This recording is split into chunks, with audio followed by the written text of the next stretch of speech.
ఈ విక్రమస్య ఔదార్యం అనే పాఠాన్ని శివదాసు గారు రచించారు. విక్రమస్య ఔదార్యం అనే పాఠాన్ని శివదాసు గారు చక్కగా వర్ణించడం జరిగింది. మరి శివదాసు గారు దేనిలోంచి తీసుకొని రాశారు? విక్రమార్క చరిత్ర, ఆయన చరిత్రలో నుంచే తీసుకొని ఈ పాఠాన్ని రచించారు. మరి ఆయన ఏంటి, ఏం చేశాడు అనేదే కదా తెలియాల్సింది. విక్రమార్క చరిత్రలో నుంచి తీసుకున్నారు. మరి ఈ పాఠాన్ని దేనిలోంచి తీసుకున్నారు అని అంటే, మనకి విక్రమస్య చరిత్ర అని చెప్పుకున్నాం కదా. ఒకరోజు విక్రమార్కుడు చాలా చిన్న వయసులోనే 18-17 ఏళ్లకే విక్రమాదిత్య ఔదార్యాన్ని ఇంకా విక్రమార్కుడుగా రాజ్య పట్టాభిషేకం చేశాడు. చిన్న వయసే, వివాహం కూడా కాలేదు. కానీ రాజపట్టాభిషేకం స్వీకరించిన తర్వాత వివాహం చేసుకొని ఆ తర్వాత పట్టాభిషేకాన్ని కూడా చక్కగా నిర్వహిస్తున్నాడు మన విక్రమార్కుడు. కానీ ఇక్కడ విక్రమార్కుడు దగ్గర ఒక బ్రాహ్మణులిద్దరూ పనిచేస్తూ ఉన్నారు. బ్రాహ్మణులిద్దరూ పనిచేస్తూ ఉన్నారు.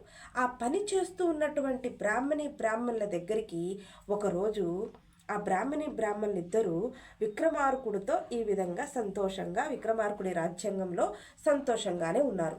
కానీ విక్రమార్కుడి దగ్గర పనిచేసే వాళ్ళకి విక్రమార్కుడి దగ్గర పనిచేసే బ్రాహ్మణులిద్దరికీ సంతాన భాగ్యం లేదు. మరి సంతాన భాగ్యం లేకపోయేసరికి వీళ్ళు చాలా బాధపడుతూ ఉంటాడు. కొన్ని సంవత్సరాలైంది వివాహమై, కానీ విక్రమార్కుడి దగ్గర అయితే పని చేస్తున్నారు, కానీ వీళ్ళు సంతాన భాగ్యం అయితే లేదు. మరి అందుకని చాలా బాధపడుతూ ఉంటారు వీళ్ళు. మరి అలాంటప్పుడు విక్రమార్కుడి దగ్గరికి వచ్చి ఎప్పుడు పని చేస్తున్నటువంటి తీరు తెన్ను అంతా బాగానే ఉంటుంది. కానీ బ్రాహ్మణికి ఒకరోజు కలలో స్వప్నం అంటే కలగంటుంది. ఆ కలలో శివుడు ప్రత్యక్షమవుతాడు. నేను మీకు, మీ నగరానికి, మీ రాజ్యకోటకి, ఇక్కడ విక్రమార్కుడి యొక్క రాజకోటకి దగ్గర సమీపంలో ఒక వనంలో నేను నివసిస్తున్నాను, నేనున్నాను. నా శివలింగం ముళ్ళ మధ్యన, మైదానాల మధ్యన, రాళ్ల మధ్యన ఉన్నది. నన్ను పైకి తీయండి, ప్రదోష వ్రతం చేయండి. నాకు ఆ ప్రదోష వ్రతం చేస్తే మీకు సంతాన భాగ్యం లభిస్తుంది, నన్ను పైకి తీయండి అని చెప్పి ఈ విధంగా శివుడు కల్లోకి వస్తాడు. నేను ఇచ్చినటువంటి సంతానానికి మగ సంతానాన్నే ఇస్తాను. ఆ సంతానానికి దేవదత్తుడు, దేవుడిచ్చినటువంటి దత్తుడు అనే పేరు పెట్టండి, దత్తుడు అనే పేరు పెట్టండి అని చెప్పి అక్కడి నుంచి శివుడు మాయమైపోతాడు. ఇక బ్రాహ్మణి ఇదైతే నిజమైతే బాగుండు అని చెప్పేసి ఉలిక్కిపడి లెగుస్తుంది. ఇక ఉలిక్కిపడి లేచి ఇక ఏం చేయాలి, అబ్బా ఇంత బాగా చెప్పాడు, అసలు ఇది నిజమైతే బాగుండు, ఇది నేను సార్థకం చేసుకోవాలి, ఇది నేను నిజం చేసుకోవాలి అని బ్రాహ్మణుడికి కూడా చెప్తుంది. కలరు రావటం అనేది సహజమమ్మా, ఇదంతా మనం నమ్మచ్చు నమ్మకపోవచ్చు, కానీ మన పిల్లలు ఎప్పటి నుంచో మనం చూస్తున్నాం. కానీ అక్కడికి వెళ్ళి అక్కడ శివుడు ఉన్నాడో లేదో మొత్తం చూడాలి కదా, అది అని చెప్పేసి అనుకుంటారు. నిజంగానే ఒకరోజు బ్రాహ్మణులిద్దరూ అక్కడికి వెళ్ళటం, నిజంగానే శివుడు ఉండటం, ఆ రాళ్ల మధ్యలో నుంచి, మైదానాల మధ్యలో నుంచి తీయటం, దానికి ప్రదోష వ్రతంలో అభిషేకం చేయటం, అలా చేసి ఇంకక్కడి నుంచి వచ్చేస్తారు. రోజు ప్రదోష వేళ అంటే సాయంత్ర సమయం వేళ అడవిలోకి వెళ్ళటం రావటం వీళ్ళకి చాలా బర్డెన్ అయిపోతుంది. అందుకని బ్రాహ్మణి అంటుంది బ్రాహ్మణుడితో, విక్రమార్కుడి దగ్గరికి వెళ్ళి మనం ఈ పని మానేస్తున్నాము, అందుకని ఈ పనిలో నుంచి మమ్మల్ని తీసేయండి, మేము ఇలా ప్రదోష వ్రతం చేయటానికి వెళ్తున్నాము అని చెప్పండి అని చెప్పేసి తన భర్తతో చెప్తుంది. ఇక ఈ విషయాన్ని తెలుసుకున్న, రియల్గా చూశాడు కదా బ్రాహ్మణుడు కదా, సరే అని చెప్పేసి అక్కడి నుంచి బయలుదేరిపోదాము అని చెప్పేసి అనుకొని అక్కడి నుంచి విక్రమార్కుడి దగ్గరికి వెళ్ళి మేము ఇలాగా కలగన్నాము, ఆ కలలో నిజంగా శివలింగం కనపడింది నా భార్యకి, మేము అక్కడికి వెళ్తే అది ఉన్నది, కానీ ప్రదోష వ్రతంలో మేము ఇక్కడి నుంచి అక్కడికి వెళ్ళలేకపోతున్నాము, మీకు మాకు ఇక సెలవిప్పించండి అని చెప్పేసి కోరుతాడు. ఎవరు? బ్రాహ్మణుడు. అప్పుడు విక్రమార్కుడు ఏమి కోప్పడకుండా, ఏమీ మాట్లాడకుండా, మీ సంతోషమే నా సంతోషం, నా దగ్గర పనిచేసే వాళ్ళు కూడా సంతోషంగా ఉంటే నాకు అదే చాలు అని చెప్పేసి అక్కడి నుంచి కొన్ని నాణ్యాలు, వజ్రాలు, వైఢూర్యాలు సహాయం కూడా చేసి అక్కడి నుంచి విక్రమార్కుడు పంపిస్తాడు. అది విక్రమార్కుడి యొక్క ఔదార్యం. కోప్పడకుండా, నా దగ్గర పని చేయాల్సిందే, కావాలంటే 1 గంట ముందెళ్ళండి అని అనకుండా వాళ్ళని రిలీఫ్ చేస్తాడు. వెళ్ళేటప్పుడు కూడా ఎలా సత్కరించాడో చూడండి. ఇది విక్రమార్కుడి యొక్క ఔదార్యం. పాఠం పేరు అర్థమైందా? విక్రమార్క ఔదార్యం. మరి ఈ విధంగా వెళ్తున్నటువంటి బ్రాహ్మణులు ఇద్దరు వెళ్ళటం, ప్రదోష వ్రతంలో పూజ చేయటం, ఆవిడ నిజంగానే శివుడు చెప్పినట్టుగానే గర్భం దాల్చడం కొన్ని నెలలకి 9 నెలలకి మగ శిశువుకి జన్మనివ్వటం, ఆ మగ శిశువుకి దేవదత్తుడు అని పేరు పెట్టడం. ఈ దేవదత్తుడు 5 ఏళ్ళు చిన్నప్పటి నుంచి ఈ బ్రాహ్మణి మనం విక్రమార్కుడి దగ్గర నేను పనిచేశానురా, విక్రమార్కుడు గారు ఇలారా అలారా, ఆయన ఔదార్యం రా, మనం కనపడుతున్నటువంటి కోటలో పనిచేశానురా, నిన్ను ఆశీర్వదించటానికి, నిన్ను కనటానికి, దేవుడి యొక్క పూజ చేయటానికి ఇంత దూరం వచ్చామరా మేము అని పిల్లలకి, మనం కూడా అంతే కదా, మేము చిన్నప్పుడు ఇలా నాన్న, నేను చిన్నప్పుడు అలా నాన్న అని మన పెద్దవాళ్ళు కూడా చెప్తూ ఉంటారు. మన తాతలు ముత్తాతలు, తర్వాత మన అమ్మమ్మలు కానీ, మన అమ్మలు కానీ, మన నాన్నలు కానీ, అరే నేను ఇలా చెయ్యాలనుకున్నాను, చేయలేకపోయాను రా, నీలో నన్ను చూడాలనుకుంటున్నాను రా అని కూడా మన పేరెంట్స్ చెప్తూ ఉంటారు. అలాగా ఇలా బ్రాహ్మిణి కూడా తన కుమారుడికి అన్నం తినిపిస్తూ అలాగా 5 ఏళ్ళు 6 ఏళ్ళు వచ్చినంత పిల్లవాడికి చెప్తూ ఉంటుంది. చెప్తూ తనకు ఒక 18 ఏళ్ళు వచ్చేసినాయి. 18 ఏళ్ళు వచ్చేసిన తర్వాత ఇక దేవదత్తుడికి ఆ శివలింగాన్ని అప్పచెప్పేసి, తన పర్ణకుటీరాన్ని అప్పచెప్పేసి, ఇక 4 విషయాలు మంచి మాటలు చెప్పి, ఇక నేను తీర్థయాత్రలకు వెళ్ళిపోతున్నాను నాన్న, నాకు లేక కలిగినటువంటి సంతానం గనక నాకు వయసు అయిపోయింది. అంటే తనకి చాలా వివాహమైన కొన్ని సంవత్సరాలకు కదా దేవదత్తుడు పుట్టింది. తను వృద్ధాప్యంలోకి వచ్చేసింది. 18 ఏళ్ళు పిల్లవాడికి 18 ఏళ్ళు వచ్చేసరికి వృద్ధాప్యంలోకి వచ్చేసింది. తీర్థయాత్రలు చేసేవాళ్ళు అప్పట్లో ముసలవాళ్ళు. ఇక నాకు ఆ భాగ్యం లేదనుకున్నాను, కానీ నీ మీద పడేసి అంతా నీ మీద అప్పచెప్పేసి నేను వెళ్ళిపోతున్నాను, తీర్థయాత్రలకు వెళ్ళిపోతున్నాను అన్న, ఎవరైనా నీ సహాయం కోరి నీ దగ్గరకు వస్తే తప్పకుండా చేయనన్నా అని చెప్పి అక్కడి నుంచి ఇంకా వెళ్ళిపోతారు వాళ్ళు పేరెంట్స్. వెళ్ళిపోయినటువంటి దేవదత్తుడు చాలా చక్కగా అక్కడే ఉండి తల్లి చెప్పినటువంటి విషయాలు గమనిస్తూ, తర్వాత శివుడికి అర్చన చేసుకుంటూ, ప్రదోష వ్రతం చేసుకుంటూ, నా జననానికి కారణం మీరేనని చెప్పేసి కృతజ్ఞతలు తెలియజేసుకుంటూ, ఎవరైనా వస్తే సహాయం చేయమంది కదా తల్లి, అలా ఎవరైనా వస్తే సహాయం చేస్తూ, పశుపక్షాలని కూడా కాపాడుతూ, జంతు పక్షాలతో కూడా స్నేహంగా ఉంటూ ఆ అడవిలోనే నివసిస్తున్నాడు దేవదత్తుడు. అలా ఉన్నటువంటి దేవదత్తుడు అలా ఉండగా ఒకరోజు విక్రమార్కుడు వేటకి ఆ అడవిలోకి వస్తాడు. ఒక జంతువుని వెంటాడుతూ ఉండగా ఆ జంతువు రివర్స్ అవుతుంది. పిల్లి కూడా మనం కొట్టగా రివర్స్ అయిపోయి కరుస్తుంది. పిల్లే కదా అనుకోకూడదు.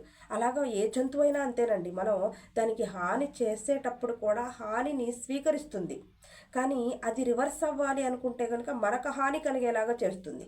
అలా ఒక జంతువు విక్రమార్కుడికి రివర్స్ అయ్యేసరికి విక్రమార్కుడు పరుగులు తీస్తాడు. ఇక ఆ పరుగులు తీస్తూ దేవదత్తుడు అటు నుంచి వస్తున్నటువంటి దేవదత్తుడిని వీడు భయంతో ఎలా అంటే అలా పరిగెత్తేసి దేవదత్తుడికి డాష్ ఇస్తాడు. ఆ దేవదత్తుడు విక్రమార్కుడు ఇద్దరు కలిసి కింద పడతారు.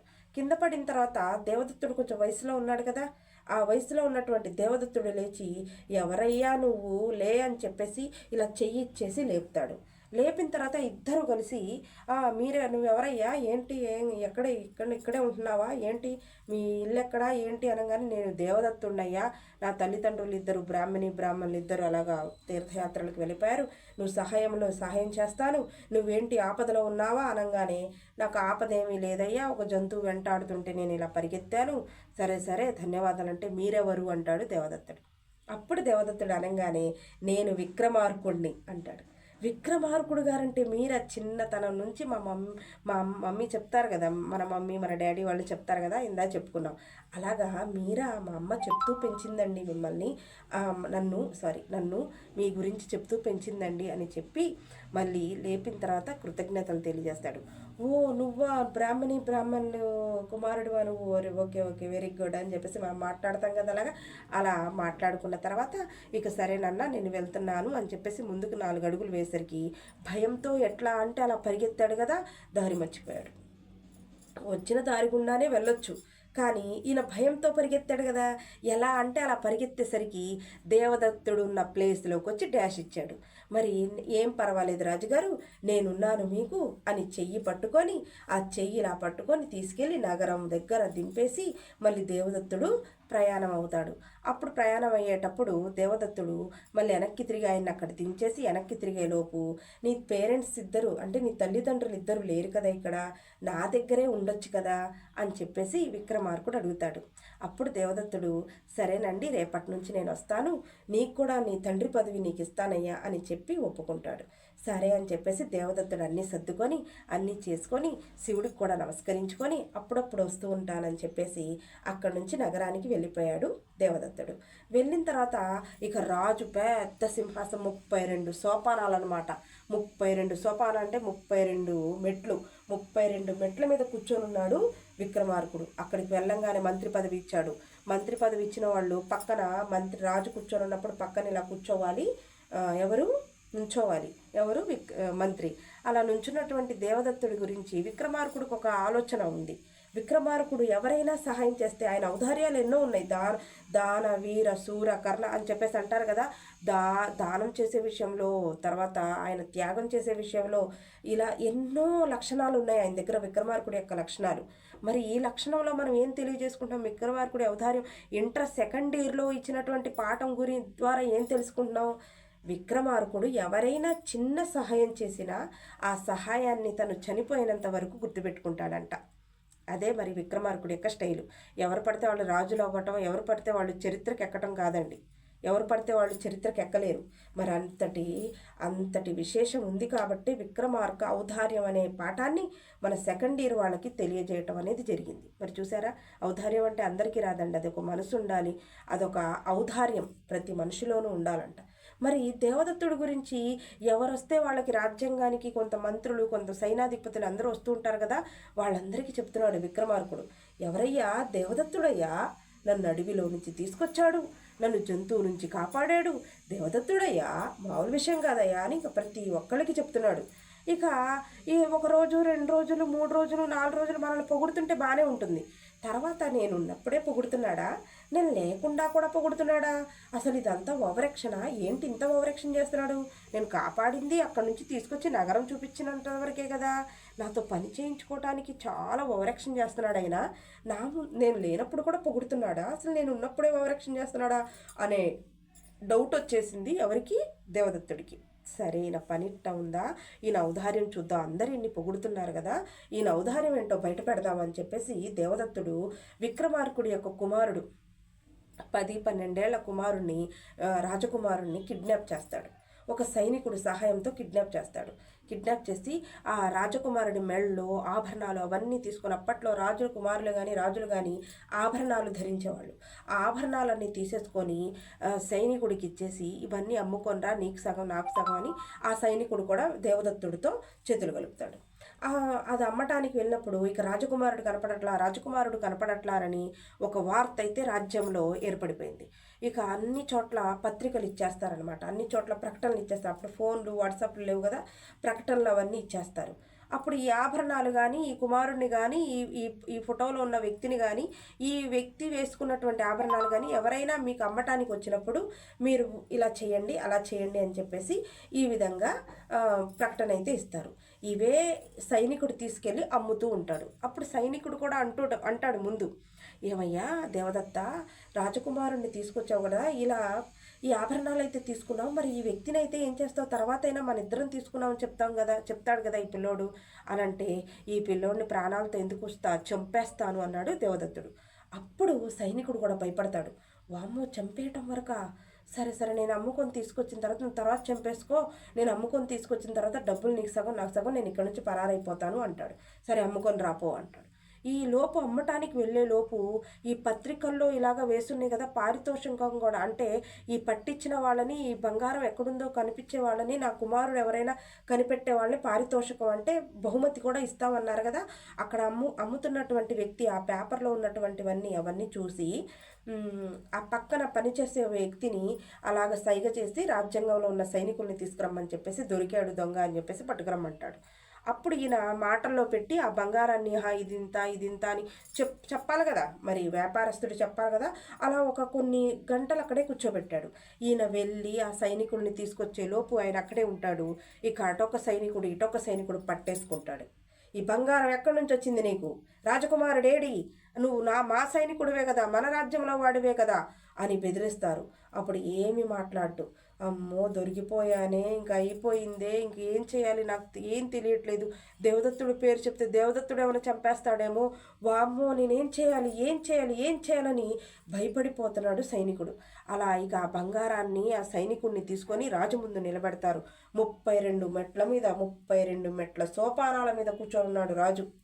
బాధతో ఉన్నాడు. కుమారుడు ఎవరు కిడ్నాప్ చేశారో, అసలు ఉన్నాడో పోయాడో అనే బాధతో ఉన్నాడు. దేవదత్తుడు కూడా ఏం తెలియనట్టు అలా నుంచొనున్నాడు పక్కన రాజకుమారుడు రాజు పక్కన. మరి రాజకుమారుడు ఏమయ్యాడయ్యా? ఎవరు చేయమన్నారు నిన్ను? ఈ బంగారం అసలు ఎక్కడిది నీకు? రాజకుమారుడు ఏం చేశావు అనగానే ఆ సైనికుడు పట్టుకొని, తెలీదు. ఏం చేశావు? తెలీదు. ఎక్కడ దాచావు? తెలీదు. ఈ బంగారం ఎక్కడిది? తెలీదు. ఎవరు తీసుకోమన్నారు? తెలీదు.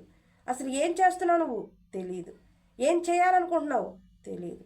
ఇదే చెప్తున్నాడు, తెలీదు తెలీదని. అప్పుడు విక్రమార్కుడు కోపం వచ్చి అతన్ని దండించండి అనేసరికి అందరిక ఆ కత్తులు సుత్తులు తీసుకొని ఇలా వచ్చి భయందాడను కలిగించేలోపు, వామ్మో నాకేం తెలియదురా బాబోయ్, ఇదంతా దేవదత్తుడే చేయమన్నాడు, అహం ఏతాభరణాం భుక్త్వాహ దేవదత్త అని చెప్పేసి అలా పడేసి షార్ట్ ఆన్సర్ కూడా ఉంటుంది మీకు.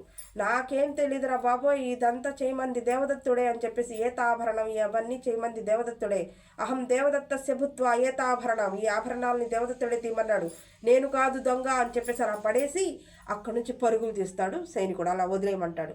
అప్పుడు విక్రమార్కుడికి మైండ్ పోయినట్టు అయిపోతుంది. ఇక ఫీజులు ఎగిరిపోతాయి. ఇక ఎవరికి? విక్రమార్కుడికి. అప్పుడు ఇలా తిరిగి దేవదత్తుడి వైపు చూస్తాడు. వామ్మో దేవదత్త నువ్వా? నా కుమారుణ్ణి చంపేశావా? అసలు ఉంచావా అనగానే చంపేశా అంటాడు. ఎందుకు ఇలా చేసావు? ఎందుకు ఇలా చేసావు అనగానే ఏం మాట్లాడు. ఎందుకు నా కుమారుని ఎందుకు చంపాల్సి వచ్చింది? ఏం మాట్లాడు.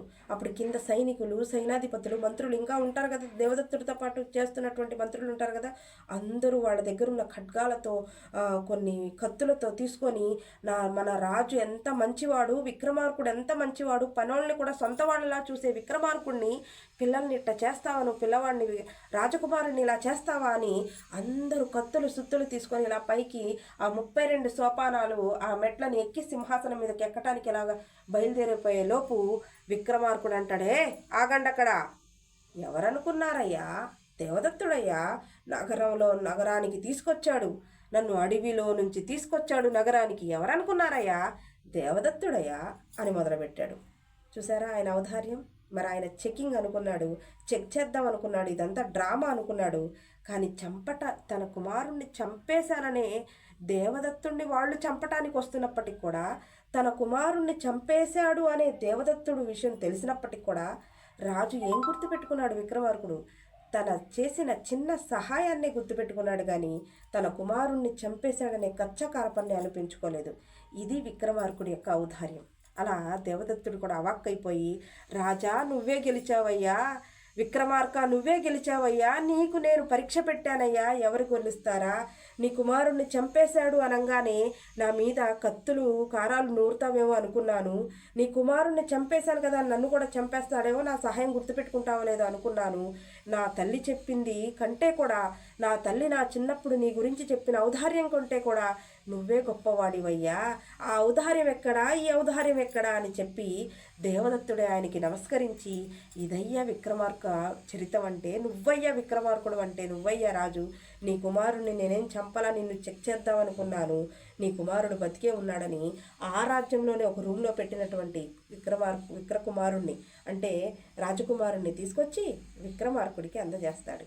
ఇది విక్రమార్క ఔదార్యం అనే పాఠాన్ని ఇంటర్ సెకండ్ ఇయర్ వాళ్ళకి శివదాసు గారు విక్రమార్క చరితం ఆయన చరితంలో నుంచి తీసుకొని మనకి రచింపజేశారు.